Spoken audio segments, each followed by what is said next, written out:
A magnitude 4.2 earthquake occurred off east coast of Kamchatka, 134 kilometers east of Petropavlovsk-Kamchatsky, Russia, or 1,631 kilometers east of Komsomolsk-on-Amur, Russia. On Monday, the 21st of July 2025, at 14 hours 56 minutes and 54 seconds local time, the quake had a depth of 10 kilometers and was not felt, or at least not reported so.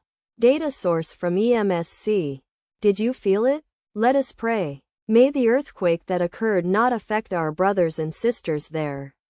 May the earthquake not happen again. And may God protect everyone. Amen.